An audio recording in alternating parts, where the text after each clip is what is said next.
მოგესალმებით მეგობრებო, კარგი ხნის შესვენების შემდეგ მინდა განვაახლო ისევ ახლო აღმოსავლეთის ფრონტის მოვლენების მიმოხილვა. როგორც იცით, ეს ორი კვირის ეფემერული მშვიდობის პერიოდი არის დამდგარი, თუმცა რამდენად მშვიდობის საკითხავი არის, ამ პერიოდში ივანშიც მიმდინარეობდა საბრძოლო მოქმედებები, ირანიც აწარმოებდა საბრძოლო მოქმედებებს, თუმცა შეზღუდული მასშტაბებით იყო ინციდენტები, უამრავი პროვოკაციები იყო, როგორც ერთი მხრიდან, ისე მეორე მხრიდან, მაგრამ როგორც ესეთი ძირითადად მთავარი იმ ფორმით, რა ფორმითაც ომი მიმდინარეობდა მანამდე, შეჩერებული იყო, არ იყო ჩართული მასშტაბი ესეთი დიდი, მიმდინარეობდა მოლაპარაკებები პაკისტანში, ისლამაბადში, თურქეთის, პაკისტანის შუამავლობით, ეგვიპტის ასევე, სადაც პირველი რაუნდი დასრულდა, დიდი არაფერი შედეგი არ მოუტანია. აი ახლა დღეს იმართება მეორე რაუნდი, თუმცა ირანმა გამოაცხადა გუშინ, რომ ის მონაწილეობას არ მიიღებდა. ვრცელდება ურთიერთგამომრიცხავი ინფორმაცია ამ საკითხთან დაკავშირებით. მოკლედ, ტრამპი იმუქრება, როგორც ჩვევია ტრადიციულად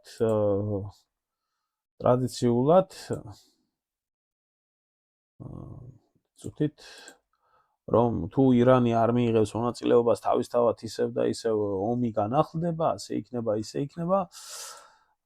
ვაშინგტონის პოლიტიკურ წრეებთან დაახლოებული საინფორმაციო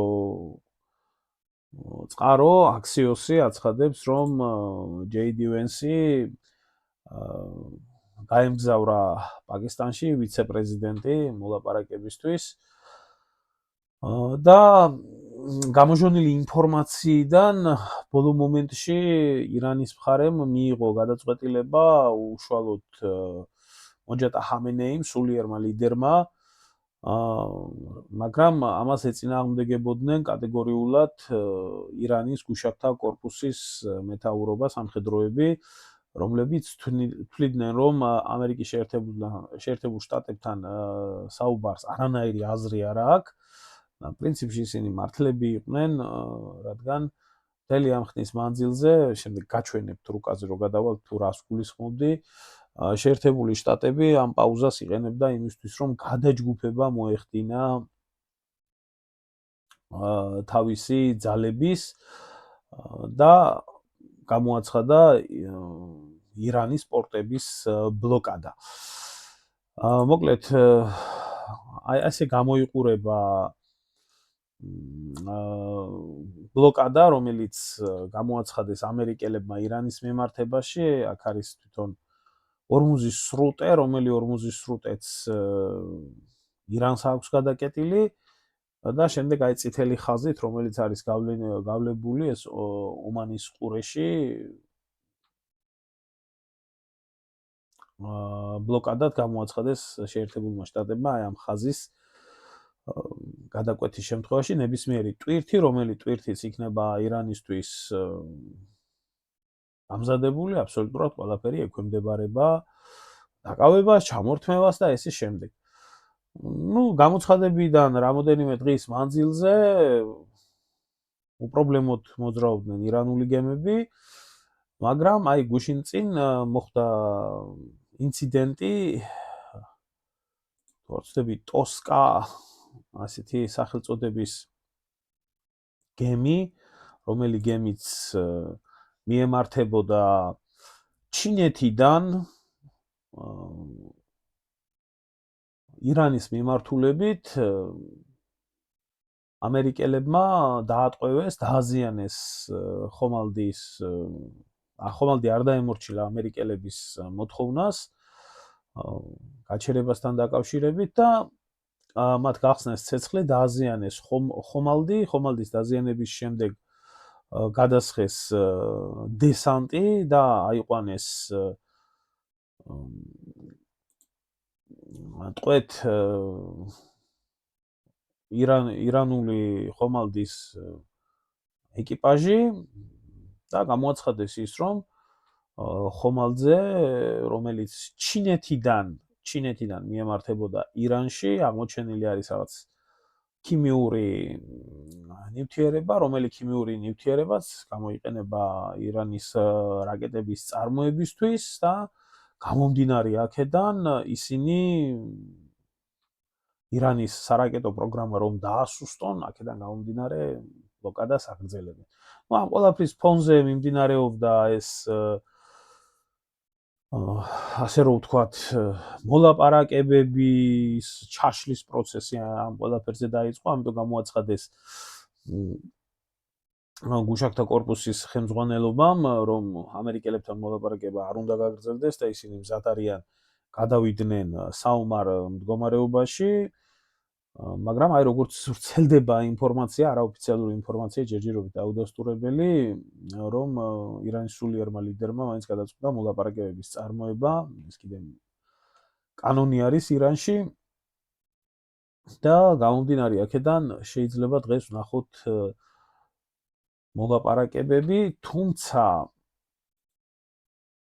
ექსპერტები, აღმოსავლეთ მცოდნეები, რეალური ექსპერტები და რეალური ანალიტიკოსები ვინც არიან, ისინი პროგნოზირებენ, რომ უახლოეს მომავალში, სავარაუდოდ მომდევნო 2 შაბათს და შეიძლება მანამდეც შეერთებულმა შტატებმა უკვე განაახლოს ირანზე შეტევა. და ეს ყველაფერი ტრადიციულად მათ, როგორც მთელი ამ ხნის მანძილზე ჭირდებოდათ მოლაპარაკებები ერთადერთი მიზნით, რომ რამენაირად ხელსაყრელი დრო მოენახათ ირანზე თავდასხმისთვის. დღევანდელ დღესაც არაფერ განსხვავებულს ისინი არ თავაზობენ. თუმცა ძალიან საინტერესო მოვლენები ვითარდება თავად სპარსეთის ყურეში, ინდოეთის ოკეანეშიც და უშუალოდ ამერიკელების ბლოკირებულ ირანის საზღვაო სივრცეში აქ გამოჩნდა ჩინური ხომალდები, როდესაც გადავალთ რუკის დეტალურ შესწავლაზე, ახსნაზე, თუ რა ხდება უშუალოდ ომის თეატრზე, მე ამას გაჩვენებთ. და როგორც ვრცელდება ინფორმაცია, არა მარტო 2 ხომალდი, ასევე წყალქვეშა ხომალდები, ჩინური წყალქვეშა ხომალდები უკვე განთავსებულები არიან სპარსეთის ყურეში და არა მარტო სპარსეთის ყურეში, ოფიციალური მისია მათი არის, რომ მათ დაიცვან თავიანთი ტვირთები ამერიკელების მეკობრეობისგან და ჩინეთმა კატეგორიული პროტესტი განაცხადა, რომ ამერიკელებმა, რასაც ამერიკელები აკეთებენ, ეს არის მეკობრეობა 21 საუკუნეში და მეტი არაფერი, რადგან ხომალდები, რომლებიც არანაირ კავშირში არ არიან სამხედრო ობიექტებთან და არის ჩვეულებრივი სამოქალაქო დანიშნულების ხომალდები, მათ მიმართ სამხედრო ოპერაციის განხორციელება ეს არის საერთაშორისო კანონმდებლობის და საერთაშორისო ნაოსნობის კანონების დარღვევა, ამიტომ ჩინელებმა ალბათ გადაწყვიტეს, რომ მათ ეს ყველაფერი ძალის საშუალებით მოახდინონ, თუ ჩინურ გემებზე იქნება რაიმე იერიში მიტანილი. მოკლედ სიტუაცია არის ძალიან დაძაბული და ამ დაძაბულობის ფონზე ძალიან სერიოზული პრობლემები არის შექმნილი ევროპაში საწვავის კრიზისთან დაკავშირებით, ფასები ხომ ყოველდღიურად აქ ვინც ავართ და ისედაც ვხედავთ იმატებს, ასევე დეფიციტი იქმნება უბრალოდ ფულიც რომ იყოს, მალე საწვავი არ იქნება, რადგან 2 ძირითადი წყარო მომწოდებლელი, რომელი მომწოდებლებიც იყვნენ რუსეთი და როგორი მომწოდებელიც არის სპარსეთის ყურის ქვეყნები, ისინი დაბლოკილები არიან. ტრამპს ეს ყველაფერი მე როგორც გახსოვთ და გეუბნებოდი, სულ ფეხებზე კიდია, პირიქით ძალიან გახარებული არის, რომ ირანსაც და სხვა ქვეყნებსაცო ამდენი და ამდენი უჯდებათო მარტო ირანიო დღეშიო 500 მილიონს კარგავსო და ну ახლა ირანის საფარქვეშ ევროკავშირის ქვეყნებს თავის პოლიტიკას ახევს თავს და მოდით აგერდა ჩვენთან იყიდეთო, ну 10 მაგათ და 100 მაგათ გაძვირებული ნავთობი. რა ვიცი, აბა რა გითხრათ, ირანელებს რომ იარაღის დეფიციტი არ გააჩნიათ, ეს ძალიან კარგად ჩანს. მაგრამ თავარი პრობლემა ისევ და ისევ ევროპელებს დაატყდებათ თავზე. მათი ორი ძირითადი ენერგომატარებლების მომწოდებლები ან თვითონ დაასანქცირეს, ან ომის გამო იქნა ჩაკეტილი. ამიტომ იძულებული გახდებიან სულ მალე გაძვირებული ამერიკული საწვავით და გაზით თავიანთი წარმოება და თავიანთი ეკონომიკა გამოკვებონ, თუ არა და სხვა შემთხვევაში ეს იქნება კატასტროფული კრიზისი. ამას ძალიან კარგად გრძნობს ტრამპი და რაც იყო მისი გათვლა და მისი გეგმა, რაზეც გეუბნებოდით, თვითონ ევროს კრიზისის შექმნა. კრიზისი იმის ირგვლივ, რასაც ქვია დოლარის კონკურენტის დაძირვა, ევროს დაძირვა, ჯერჯერობით, როგორც ჩანს, წარმატებულად მიმდინარეობს და არ აქვს არანაირი მნიშვნელობა, რას ბლოკუნებს ტრამპი, რა არის მისი პოსტების, ასე რომ ვთქვათ, მიზეზი, კლოუნს დაუძახებთ თუ რას დაუძახებთ, არანაირი მნიშვნელობა არ გააჩნია, ფაქტი არის ერთი, რომ ტრამპი ამ ქმედებით ძალიან ბევრი ქვეყნის ეკონომიკას აყენებს ზიანს, ჩინეთისაც, რა თქმა უნდა, მაგრამ ჩინეთის შედარებით ნაკლებად, უფრო ევროკავშირის ეკონომიკას აზარალებს, ყურის ქვეყნებზე საერთოდ საუბარი ზედმეტი არის, რაც ამ ქვეყნებმა ზარალი მიიღეს და თავიანთი მოკავშირეების დაცვა ვერ მოახერხეს და რა თქმა უნდა, ნაწილობრივ ირანსაც. მშვენიერ საქმეს უკეთებს რუსეთს, რომელსაც გაუხანგძლივა ასე კიდევ ერთი თვით მოხსნილი სანქციების მდგომარეობა და რუსები ტრამპის წყალობით მილიარდებს ითვლიან ამ ენერგოკრიზისის პერიოდში. მოკლედ აი ამასთან აქვს საქმე. ახლა გადავიდეთ უშუალოდ რუკაზე და გადავხედოთ თუ რა ხდება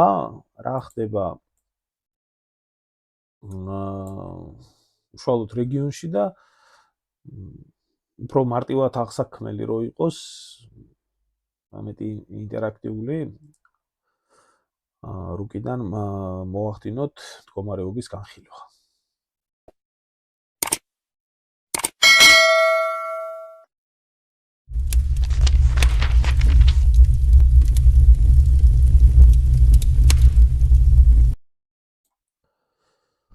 აი მეგობრებო, როგორც გეუბნებოდით, ეს არის რეალობა ახლო აღმოსავლეთში.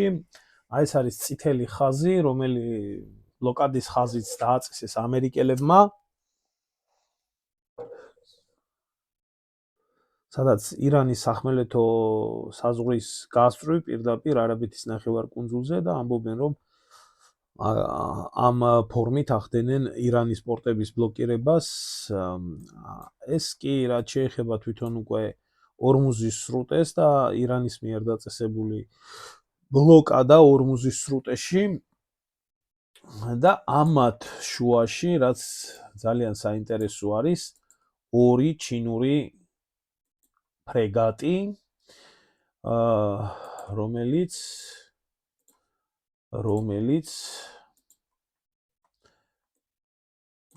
განთავსებულია უსაფრთხოების თვალსაზრისით.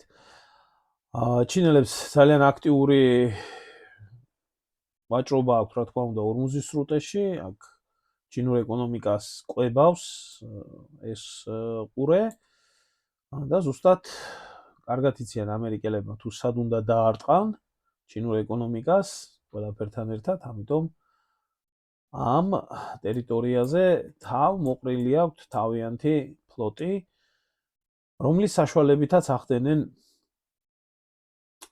ბლოკირებას. მოკლედ მთელი ამ ხნის მანძილზე, სანამ იყო მშვიდობა, ამერიკულმა დაჯგუფებამ სხვადასხვა კუთხიდან, ისევე როგორც სადესანტო ნაწილებმა, ასევე ავიამზიდებმა მოიყარეს თავი და აქ განლაგებული არიან, აქ არის დაახლოებით 2 დამრტყმელი დაჯგუფება განლაგებული, საიდანაც ვითომ და ბლოკირებას ახორციელებენ. სინამდვილეში ეს არის ჩვეულებრივად გადაჯგუფება ომის მოსამზადებლად და ისინი ელოდებიან კიდევ ერთ ხომალდს, რომელი ხომალდიც, ეს არის ავიამზიდი ჯორჯ ბუში, რომელიც მიემართება რათა შეუერთდეს აი ამ დაჯგუფებას. მოკლედ დაახლოებით აქედან გავზომოთ ჩვენ თუ რა მანძილი არის დაშორებული.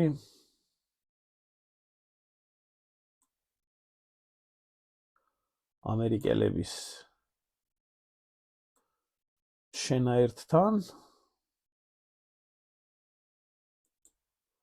თითქმის 2000 კილომეტრი არის.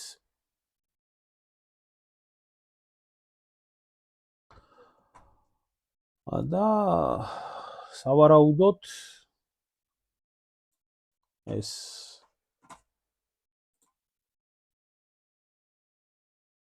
ამერიკული ხომალდი თავიანთ თანამებრძოლებს დაახლოებით ალბათ 2-3 დღეში შეუერთდება. ამ შემთხვევაში უკვე შეიკრიბება ორი ძირითადი დამრტყმელი ძალა დაჯგუფება, რომელიც მთელი მსოფლიოდან იქნა შეკრებილი ინდოეთის ოკეანეში. თუ დააკვირდებით, რატომ გაჭიანურდა ეს ყველაფერი, ხომალდი ჯორჯ ბუში, რომელიც ახლა მოემართება დაჯგუფებასთან შესაერთებლად, ის მოემართება აფრიკის კონტინენტის შემოვლით. აი აქედან მოდის. რადგან აი ამ სრუტეში, საიდანაც უმოკლესი მანძილი არის, ეს სრუტე ცალკე აქვს ბლოკირებული ირანის მოკავშირე ჰუსიტებს ამერიკული ხომალდებისთვის. ამიტომ ამერიკელებმა არიდეს თავი გართულებას, ისინი ჰუსიტების ცეცხლში არ მოხვდნენ, ამას ჭირდებოდა სერიოზული დრო და მათ მთელი აფრიკის კონტინენტს დაარტყეს წრე მთელი ამ ხნის მანძილზე და ნელ-ნელა უახლოვდება ხომალდი აი ამ ძირითად შენაერთს. აი ამის შემდეგ უკვე შესაძლებელი არის, უკვე მოსალოდნელი არის დაახლოებით დაჭირდება ამ ყველაფერს 3-4 დღე და 3-4 დღის შემდეგ შესაძლებელი არის, რომ მათ განახორციელონ შეტევა, განაახლონ შეტევა ირანზე, რასაც რა თქმა უნდა პაკისტანში მოლაპარაკებების ჩაშლა დაჭირდება. ეს ჩაშლა ამერიკელებისთვის არანაირ პრობლემას არ წარმოადგენს, ასევე ამერიკელებს გაძლიერებული აქვთ ისრაელის მიმართულება. აქ არის განთავსებული ამერიკული ხომალდები, ასევე ფრანგული ხომალდები, რომლებმაც ცოტა უკან დაიხიეს და კვიპროსში განთავსებული ბრიტანული ბაზის დაცვაზე არიან გადასული ძირითადად. ეს თავისთავად საჰაერო ფარი არის აქ. შექმნილი ამ გემების საშუალებით, რითაც ასევე ხელს უწყობენ, რა თქმა უნდა, ალბათ ამ საჰაერო სივრცესაც აკონტროლებენ, სადაც ცადეს ოპერაციის ჩატარება ისრაელის არმიამ, ცახალმა, მაგრამ მათი გეგმა იყო, რომ მდინარე ლიტანიამდე დაეკავებიათ ტერიტორია, მაგრამ ეს არის ისრაელის ჯარის დაკავებული ტერიტორიები, მაგრამ ოპერაციები არ წავიდა ისე, როგორც გემრიელად, როგორც თვლიდნენ თავად და როგორც ეგონათ, რომ ასე მარტივად მოხდებოდა გასეირნება. თავისთავად აქაც მოლაპარაკებები მიმდინარეობს, თუმცა ძალიან მყიფე მშვიდობა არის და პრობლემა იმაში არის, რომ ხარები ერთმანეთს არ ენდობიან და ნამდვილად არ არიან სანდო. თავისთავად ჰეზბოლა და ლიბანი არის ასევე ირანის მოკავშირე ძალა და ირანი ამ ყველაფერს ნამდვილად არ დატოვებს ასე უყურადღებოდ. მანამდე თურქული გემი შევიდა ბეირუთის პორტში, ლიბანი ყველაზე მეტად დაზარალებული ქვეყანა არის და ჰუმანიტარული დახმარება ჩაიტანა, ეს ისრაელის წყალობა არის ეს ყველაფერი. გაასწორეს ბეირუთი მიწასთან, განსაკუთრებით ცეცხლის შეწყვეტის პერიოდში. ძალიან დიდი დანაკარგები აქვს ისრაელს აქ ამ მიმართულებაზე. ბოლო 40 წლის მანძილზე არ ქონიათ ისეთი დანაკარგები მიიღეს ერთ დღეში, ამიტომ იძულებული გახდნენ, რომ ეს ოპერაციები რამენაირად შეეჩერებიათ. თუმცა როგორც განაცხადა ნეთა სატანიაჰუმ, რომ მას ჯერ ირანში საქმეები არ დაუმთავრებია, ბევრი საქმე აქვს, უნდა მოამთავრონეს მათი საქმეები და გამომდინარე აქედან ყველა ელოდება იმას, რომ აუცილებლად ომი galახდება. რა თქმა უნდა, ახლა ეს ორი ჩინური გემი, რომელიც აქ არის განთავსებული ძალთა ბალანსის მხრივ, აქ არაფერს არ შეცვლის, სისულელი ამაზე ლაპარაკი, რომ ისინი ვთქვათ ამერიკელებთან ბრძოლაში ჩაერთონ, მაგრამ ეს არის ჩინეთის მხრიდან როგორც თავისი მოკავშირის, როგორც სამხედრო, ისე პოლიტიკური ნაბიჯი. დიდი ალბათობით ეს გემები ასევე ახორციელებენ დაზვერვას და რა თქმა უნდა ამ ინფორმაციას აუცილებლად გადასცემენ ირანს და თავისთავად ირანი თავისი მხრიდან ამ ინფორმაციას ზუსტი დარტყმების მისაყენებლად გამოიყენებს, როგორც ხდებოდა აქამდე. მოკლედ, დიდი ამბები არის მოსალოდნელი და სავარაუდოდ არის მცდელობა იმისი, რომ ჩინეთი იქნას ამ ომში ჩართული. გადავხედოთ აბა რა ხდებოდა ამ დღეების მანძილზე, ოცში ზუსტად ბლოკირების ხაზთან დააკავეს ამერიკელებმა ხომალდი ტოსკა, რომელიც ფაქტია, რომ მიემართებოდა სპარსეთის ყურისკენ და არა სპარსეთის ყურიდან გარეთ. მას მიჰქონდა ტვირთი ირანში და არა პირიქით. ამ ადგილას მოახდინეს, როგორც ქსირის ოფიცრებმა განაცხადეს, მათ მიზანმიმართულად არ გახსნეს ცეცხლი, რადგან ირანელი მეზღვაურების უსაფრთხოება იდგა საფრთხის ქვეშ და შეიძლებოდა დაზიანებულიყო თავიანთი მეზღვაურები და თავიანთი მოქალაქეები, რადგან ტყვედ ყავდათ აყვანილი, მათ სხვაგან მიიტანეს იერიშები ამერიკული ხომალდისთვის. უპილოტო დრონებით, როგორც გახდა ცნობილი, ეს კი მაჩვენებელი არის იმის, რომ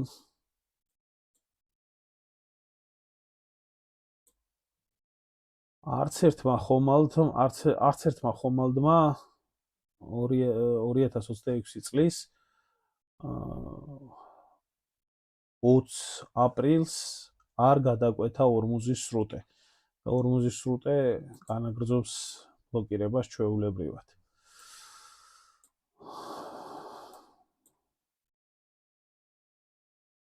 საინტერესო არის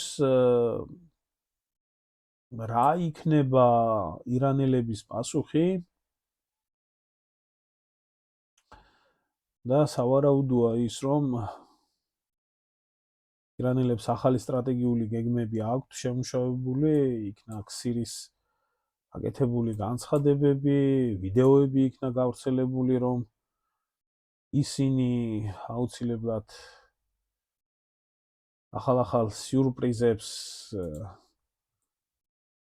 შესთავაზებენ ამერიკელებს. ეს არის თვითონ მუშაკთა კორპუსის გავრცელებული ვიდეო, სადაც მათ მიზანმიმართულად გავრცელეს ეს ვიდეო, სადაც აჩვენებენ თუ როგორ ამზადებენ რაკეტებს ამერიკული არმიის წინააღმდეგ. ნუ დიდი ალბათობით ეს კი მათი არსენალი არის. დიდი ალბათობით ომი, რომელსაც გააჩნდა რაც პაუზა, აუცილებლად განახლდება და ნახოთ რა შედეგები ექნება. არ განახლდება მარტო ირანზე და მის ირგვლივ, აუცილებლად ეს ყველაფერი შეეხება ისრაელს, ლიბანს და სხვა ქვეყნებს. მოკლედ ამ დროისთვის ეს რეალობა არის, ყველაფერი მაინც დამოკიდებული არის პაკისტანში დაგეგმილ მოლაპარაკებებზე. მოლაპარაკებების პარალელურად სავარაუდოდ ისინი